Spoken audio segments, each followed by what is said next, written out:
السلام علیکم ورحمۃ اللہ وبرکاتہ۔ دوستو، ایک مرتبہ پھر آپ کی خدمت میں حاضر ہوں۔ آج کا جو میرا موضوع ہے وہ ناصر باغ میں سید عرفان شاہ صاحب مشہدی زیدہ مجدہ و شرفہ ان کا خطاب اور ان کے خطاب کے اوپر علامہ آصف جلالی صاحب کا رد، تو تھوڑی سی گفتگو اسی کے مطابق آپ کے سامنے کرنا چاہتا ہوں۔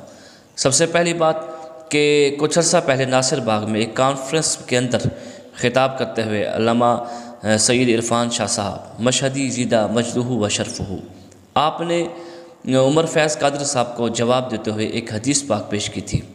وہ حدیث مبارکہ اور اس کے اندر انہوں نے جو باتیں کی وہ آپ اس کلپ میں سن سکتے ہیں۔ حدیث میں آتا ہے کہ رسول پاک نے فرمایا، اور یہ حدیث سیاستہ میں جامع ترمذی میں موجود ہے کہ میرے صحابہ، میں تم میں دو چیزیں ایسی جو شکل ہے، وزن ہے، وہ تم میں چھوڑ کے جا رہا ہوں۔ جب تک تم ان کے ساتھ رہو گے، تمسک رکھو گے، تو میں تمہیں تسلی دیتا ہوں، اپنے اللہ نے مجھے بتایا ہے کہ لن تدلو، تمہارا تعلق ان دو شکل سے رہا تو ہرگز تم گمراہ نہیں ہو۔ رسول پاک نے جب فرمایا وہ دو شکل کیا ہے، تو کیا ہے وہ شکل؟ ایک فرمایا میری آل ہے اور ایک قرآن پاک ہے۔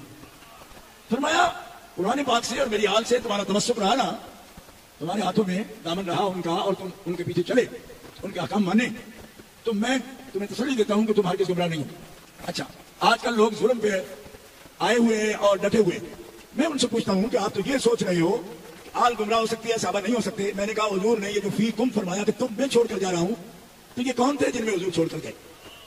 میرا آپ سے صرف یہ سوال ہے، فی کم، تم میں چھوڑ رہا ہوں، میں چھوڑ رہا ہوں دو شکل تم میں۔ کوئی صاحب علم مجھے بتایا کہ کم کے مخاطب کون ہے، کن کے پاس چھوڑ رہے تھے حضور؟ تو صحابہ کو فرما رہے ہیں کہ اگر تمہارے بیعت کے ساتھ رہے تو میں محمد تمہیں تسلی دیتا ہوں میرے صحابی تم گمراہ نہیں ہوگے۔ لوگ تو آل کو گمراہ کہہ رہے ہیں، اور حضور صحابہ کو کہہ رہے ہیں کہ تم میں چھوڑے جا رہا ہوں، اپنی آل بھی، اہل بیت بھی اور قرآن بھی، اور ایک دوسرے سے شان میں بڑے ہیں یہ۔ ہاں، اور اگر تمہارا تعلق میرے اہل بیت سے رہا اور قرآن سے رہا تو میں تمہیں بتاتا ہوں کہ تم گمراہ نہیں ہوں گے۔ تو یہ تو سوچ لیا کہ صحابہ گمراہ نہیں ہوں گے، یہ نہیں سوچا کس وجہ سے گمراہ نہیں ہوں گے۔ یہ جو فیکم حضور نے فرمایا، میں پھر دوہرا رہا ہوں، یہ کسے فرمایا؟ صحابہ کو ہی فرمایا۔ تو کملے ہو، تقریر سوچ کے کیا کرو، جن کا دامن ہاتھ میں ہو تو صحابہ گمراہ نہیں ہو سکتے۔ نجوم ہدایت ہیں، ہدایت کے ستارے ہیں، ان کو حضور فرما رہے ہیں تمہارے بیعت کے ساتھ رہنا۔ اور یاد رکھو، صحابہ اہل بیت کے ساتھ ہی رہے، مگر کسی بھی تعویل سے جب اختلاف شروع کیا اس دن سے پھر امت کبھی اتفاق سے نہیں بیٹھی۔ جیسا کہ آپ نے کلپ کے اندر سنا کہ پیر سید عرفان شاہ صاحب زیدہ مجدہ و شرفہ انہوں نے اس حدیث پاک کو بیان کرتے ہوئے آپ نے اپنا مدعا بیان کیا۔ آپ نے فرمایا تھا کہ اس حدیث مبارکہ کا جو حکم ہے، اس حکم میں حضور علیہ الصلوۃ والسلام کے سارے صحابہ کرام شامل ہیں۔ حضور علیہ الصلوۃ والسلام کے عام صحابہ کرام کو لے کر حضور علیہ الصلوۃ والسلام کے خواص صحابہ کرام، حتیٰ کہ حضرت سیدنا صدیق اکبر رضی اللہ تعالی عنہ، وہ بھی اسی حکم میں شامل ہیں۔ تو اس کے رد میں کچھ عرصے کے بعد حضور حافظ الحدیث کانفرنس کے اندر علامہ جلالی صاحب نے اس بات کا رد کیا، اور رد کرنے سے پہلے انہوں نے جو الفاظ بولے کہ اس کے بارے میں کہ اس کے اوپر جو شاہ صاحب قبلہ نے الفاظ استعمال کی کہ تو ان کے اوپر کیا حکم لگتا ہے، تو انہوں نے جو الفاظ بولے وہ بھی آپ اس وقت سن سکتے ہیں۔ وہاں جو دین پر حملہ کیا گیا ہے اس کا جواب ہم پہ فرض ہے، اور حملہ بھی وہ حافظ الحدیث کا بیٹا کرے۔ تو حافظ الحدیث کانفرنس میں ان کی روح کے سامنے حاضر ہوتے ہوئے میں اس فکری واردات اور رفض کا رد کرنا چاہتا ہوں۔ لفظ فیکم پر انہوں نے بڑا زور دیا، انی تارکن فیکم الثقلین۔ رسول پاک صلی اللہ علیہ وسلم نے فرمایا میں تم میں دو نہایت بھاری عظیم چیزیں چھوڑ کے جا رہا ہوں، کتاب اللہ و اطراتی اہل بیت، ایک اللہ کی کتاب اور دوسری میری اطرت، میرے اہل بیت کا اطہار رضی اللہ تعالیٰ عنہ۔ فیکم پر جو کچھ انہوں نے کہا وہ کوئی چھوٹا حملہ نہیں، اس میں عدالت صحابہ کو ٹارگٹ کیا گیا، اس میں خلفائے راشدین کی خلافت کو ٹارگٹ کیا گیا، اس میں فقہ اسلامی، خواہ وہ حنفی ہو، وہ حنبلی ہو، وہ مالکی ہو، وہ شافعی ہو، اس کے مقابلے میں دبے لفظوں میں فقہ جعفری کی حمایت کی گئی، جو کہ محض ایک جھوٹ کا پلندہ ہے اور ہرگز وہ ائمہ اہل بیت کی فقہ نہیں۔ دوستو، جیسا کہ سنا کہ قبلہ جلالی صاحب نے شاہ صاحب کے بارے میں کتنا کون کون سے الفاظ بولے، مطلب انہوں نے اسی ایک حدیث اور پھر اس کے اوپر جو حکم لگتا تھا کہ آپ نے اس حکم میں حضرت سیدنا صدیق اکبر رضی اللہ تعالیٰ عنہ کو بھی شامل کیا، تو اسی کے مطابق اہل سنت سے بھی ان کو خارج قرار دے دیا اور کہہ دیا کہ یہ تو رافضی ہیں اور یہ رفض اور عدالت صحابہ پر حملہ ہے، پتہ نہیں کیا۔ مجھے تو سمجھ نہیں آیا کہ اس بات کے اندر عدالت صحابہ پر کون سا حملہ قبلہ شاہ صاحب نے کیا۔ اگر آپ نے اس کو سمجھا ہے تو آپ کمنٹ میں مجھے ضرور بتائیں گے کہ اس جملے میں جو قبلہ شاہ صاحب نے بیان کیا تھا اس کے اندر کون سی جگہ پر انہوں نے عدالت صحابہ پہ حملہ کیا، تاکہ اگر میں غلطی پر ہوں تو میں اپنی تصحیح کر لوں۔ بہرحال انہوں نے جب اپنی کانفرنس میں یہ باتیں کی، پھر اس کے بعد انہوں نے اپنی باقی تقریر انہوں نے کی، باقی خلاصہ جو انہوں نے رد میں کیا، اب میں وہ ساری کلپ تو آپ کے سامنے نہیں لگا سکتا، بہرحال اس کا خلاصہ میں بیان کرنے لگا ہوں۔ وہ خلاصہ یہ تھا کہ جلالی صاحب کا مدعا یہ ہے کہ حضور علیہ الصلوۃ والسلام کہ اس حدیث مبارکہ کا جو حکم ہے اس کے اندر سارے صحابہ کرام شامل نہیں ہیں، بلکہ کچھ خاص صحابہ کرام ایسے ہیں جو اس حکم سے خارج ہوتے ہیں۔ اور اس کی دلیل دیتے ہوئے انہوں نے حضور علیہ الصلوۃ والسلام کی ایک اور حدیث مبارکہ پڑھی، علیکم بسنتی و سنت الخلفاء الراشدین المہدیین۔ تو انہوں نے کہا کہ یہاں پر حضور علیہ الصلوۃ والسلام نے علیکم کہا اور اس کم کے اندر خلفاء راشدین کا نام لیا۔ حضور علیہ الصلوۃ والسلام نے اپنی سنت کی بات کی اور خلفاء راشدین کی سنت کی بات کی، ان کی سنت پر چلنے کا حکم دیا۔ تو اس حکم میں انہوں نے کہا کہ حضرت سیدنا علی المرتضیٰ شیر خدا کرم اللہ تعالی وجہ الکریم وہ داخل نہیں ہے۔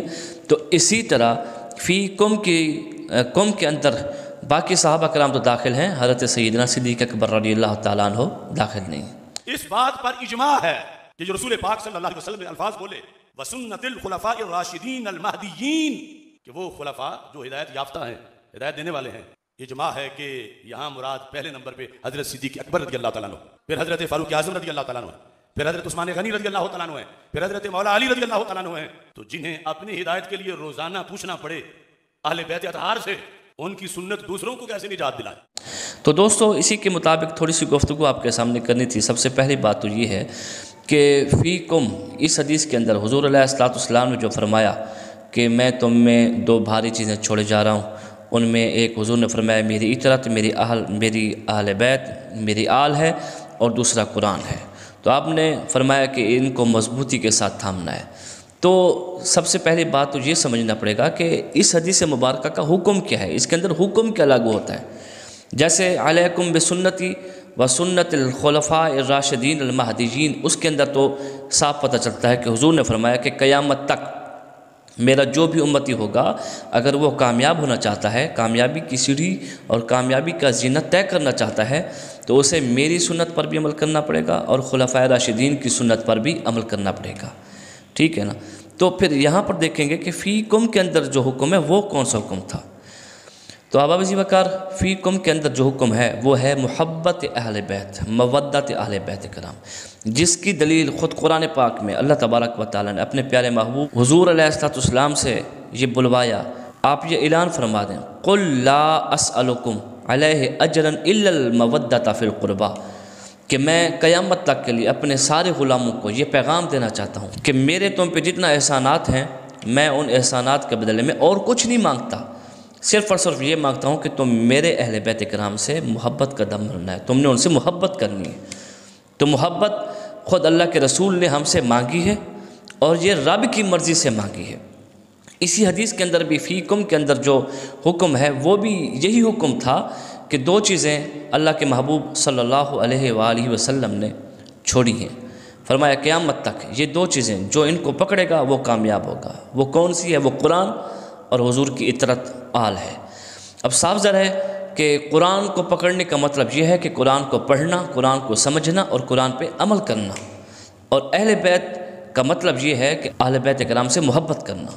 تو احباب عزیز کا جب آپ نے یہ دونوں چیزیں سمجھ لیں کہ قرآن سے مراد اس کو سمجھنا اور عمل کرنا، اور اہل بیت اطاعت سے مراد یہاں پر ہے ان کی محبت اپنے سینے میں رکھنا، تو میرا یہ سوال ہوتا ہے کہ یہاں پر کیا قرآن والا جو حکم ہے وہ بھی صحابہ کو تھا یا نہیں تھا؟ کیا صحابہ کرام کو قرآن کو تھامنے کا حکم ہے یا نہیں؟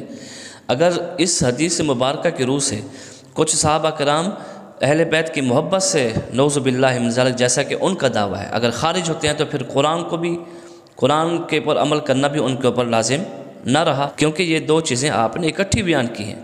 تو جس کے لیے قرآن ہے اسی کے لیے اہل بیت ہے، جس کے لیے اہل بیت ہے اسی کے لیے قرآن ہے۔ آپ اہل بیت کی محبت کو کسی سے خارج کر رہے ہیں تو پھر آٹومیٹک قرآن بھی خارج ہو جائے گا اس سے۔ تو یہاں پر یہ بات آپ ذہن میں رکھیں کہ حضور علیہ الصلوۃ والسلام کا جو یہ حکم تھا، یہ قرآن والا، اس کے اوپر عمل کرنے والا، اس کے دامن کو سے وابستہ ہونے والا، اہل بیت سے محبت والا، یہ حکم سارے صحابہ کرام کو تھا۔ ایون حضرت سیدنا صدیق اکبر رضی اللہ تعالیٰ عنہ وہ بھی اس کے اندر شامل تھے۔ تو جو شخص یہ کہتا ہے کہ حضرت سیدنا صدیق اکبر رضی اللہ تعالیٰ عنہ اس حکم سے خارج ہیں، تو وہ شخص پتہ نہیں کون سی گیم کھیل رہا ہے۔ میں تو سمجھ نہیں سکا اس کی باتیں کہ وہ کس کے اشاروں پہ ناچ رہا ہے۔ پہلے تو دوسروں کے بارے میں بات کرتا تھا، اب وہ کون سی گیم کھیل رہا ہے مجھے تو سمجھ نہیں آئی۔ پہلی بات تو میں ان سے یہ کرنا چاہتا ہوں کہ حضور علیہ السلام کے جتنا احکامات ہیں یا اللہ تبارک و تعالیٰ کے جتنا احکامات ہیں، ان احکامات کے تبدیل کرنے کا یا ان احکامات کو مٹا دینے کا یا یہ اختیار اللہ کے پاس یا پھر اللہ کے رسول کے پاس صلی اللہ علیہ وآلہ وسلم کے پاس۔ اللہ کے رسول صلی اللہ علیہ وآلہ وسلم کوئی حکم مطلق بیان کریں اور پھر اس کے بعد اس حکم سے کسی کو خود مستثنا کر دیں۔ خود شارع علیہ السلام ہے، وہ شریعت کو بنانے والے ہیں، تو ان کی مرضی ہے، وہ خود اپنی طرف سے کسی کو خارج کرنا چاہیں تو کر سکتے ہیں۔ لیکن اگر وہ کوئی حکم مطلق بیان کریں اور 14 صدیاں گزرنے کے بعد آج کوئی شخص کہہ دے کہ اس حکم سے فلاں مستثنا ہے فلاں مستثنا ہے، تو یہ کون سی باتیں آپ کرنے شروع ہو چکے ہیں؟ اللہ کے رسول صلی اللہ علیہ وآلہ وسلم نے جو مطلق حکم فرمایا وہ مطلق ہی ہے، اور سارے صحابہ کرام اس کے اندر داخل ہیں۔ اور اس میں اس کو بیان کرتے ہوئے میں تو حیران ہوں ان کے اوپر کہ ان کو کیوں اس بات کی موت پڑتی ہے، وہ کیوں اس بات سے کتراتے ہیں کہ وہ صدیق اکبر رضی اللہ تعالیٰ عنہ کو اس سے خارج کرنا چاہتے ہیں، حالانکہ حضرت سیدنا صدیق اکبر رضی اللہ تعالیٰ عنہ ساری زندگی محبت اہل بیت میں انہوں نے گزاری ہے، تو کیوں یہ ان کو خارج کرنا چاہتے ہیں؟ دوسری بات کہ یہ جو حضور علیہ السلام کی حدیث مبارکہ ہے، یہ حدیث مبارکہ اہل سنت جماعت کا ایک عقیدہ ہے۔ یہ عقیدہ خود حضور علیہ السلام نے سیٹ کر کے ہمیں دیا ہے۔ وہ عقیدہ یہ ہے کہ قیامت تک کامیابی کی ضمانت صرف اس شخص کے لیے ہے جس کے ایک ہاتھ میں قرآن ہوگا اور دوسرے ہاتھ میں محبت اہل بیت ہوگی۔ جس نے قرآن کی محبت کا دم بھرا اور اہل بیت کرام کے دامن کو چھوڑ دیا تو وہ بھی گمراہ ہے، ضال ہے، اور جس نے اہل بیت کرام کی محبت کا دم بھرا اور قرآن کو چھوڑ دیا تو وہ بھی ضال ہے۔ اہل سنت جماعت صرف اور صرف وہ ہیں جن کے ایک ہاتھ میں قرآن ہے اور دوسرے ہاتھ میں اہل بیت کرام کی محبت کا دامن ہے۔ تو اب عزیز وقار اس بات کو سمجھنے کی کوشش کریں کہ انہوں نے جو یہ باتیں ادھر ادھر سے ملا کے پتہ نہیں کیوں تعویلیں شروع کر دیں، اس بات پر بھی جو تعویل آج تک کوئی نہ کر سکا وہ انہوں نے تعویلیں شروع کر دی ہیں، تو اور اسی طرح سادہ لو مسلمانوں کو بھی خراب کر رہے ہیں اور اپنے ساتھ ملانے کی کوشش کر رہے ہیں۔ تو کم از کم ان باتوں کا خیال رکھیں کہ تم اپنی باتیں کرو، اللہ کے رسول صلی اللہ علیہ وآلہ وسلم کے مطلق حکم کو مقید کرنا، اللہ کے رسول صلی اللہ علیہ وسلم کے مقید حکم کو مطلق کرنا، یہ آپ کی ذمہ داری نہیں ہے، اور نہ ہی آپ یہ جرات کر سکتے ہیں، اور نہ ہی آپ کی بات کو مانا جا سکتا ہے، کیونکہ وہ اللہ کے رسول کا حکم ہے اور وہ رب کی مرضی سے ہے۔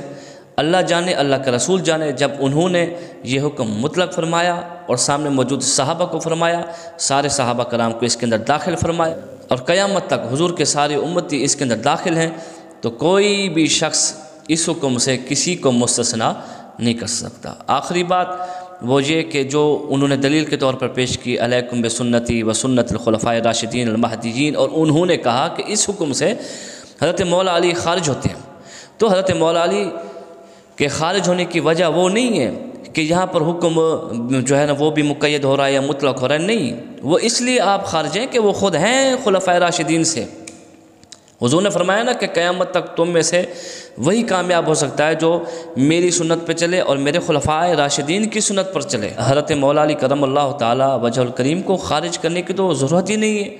آپ کہہ رہے ہیں کہ اس حکم سے اہل بیت کے شیخ الاسلام خارج ہو رہے ہیں، وہ تو پہلے داخل ہی نہیں تھے۔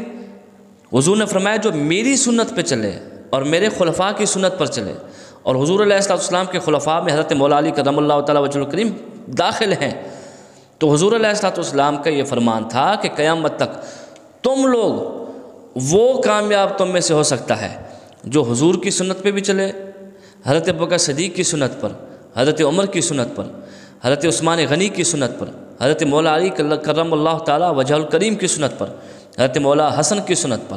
یہ خلفاء کی لسٹ تو خود حضور علیہ السلام نے پہلے فرما دیا کہ جو ان کی سنت پہ چلے گا، جو میری سنت پہ چلے گا، جو ان کی سنت پہ چلے گا، وہ کامیاب ہوگا۔ اور آپ کہہ رہے ہیں کہ اس حکم سے حضرت مولا علی خارج ہیں، وہ داخلی کب تھے؟ وہ تو داخلی نہیں تھے، تو آپ کیسے خارج کر رہے ہیں؟ تو اس بات کو بطور ثبوت کہ آپ اس پہ چسپاں کر رہے ہیں، تو یہ بھی ایک خیانت ہے، علمی خیانت ہے۔ اللہ تعالیٰ سے معافی مانگیں۔ جس حکم میں اللہ کے رسول صلی اللہ علیہ وآلہ وسلم نے سارے صحابہ کرام کو داخل کیا، بشمول حضرت سیدنا صدیق اکبر رضی اللہ تعالیٰ عنہ، آپ اس حکم سے کسی صحابی کو مستثنیٰ نہیں کر سکتے۔ اور جس حکم میں اللہ کے رسول صلی اللہ علیہ وآلہ وسلم نے کسی خاص صحابی کو، حضرت مولا علی کو شامل نہیں کیا، تو آپ اس کو خارج نہیں کر سکتے۔ اللہ تبارک و تعالیٰ سے دعا ہے اللہ پاک ہم سب کو ہدایت عطا فرمائے۔ آمین۔ وما علینا الا البلاغ المبین۔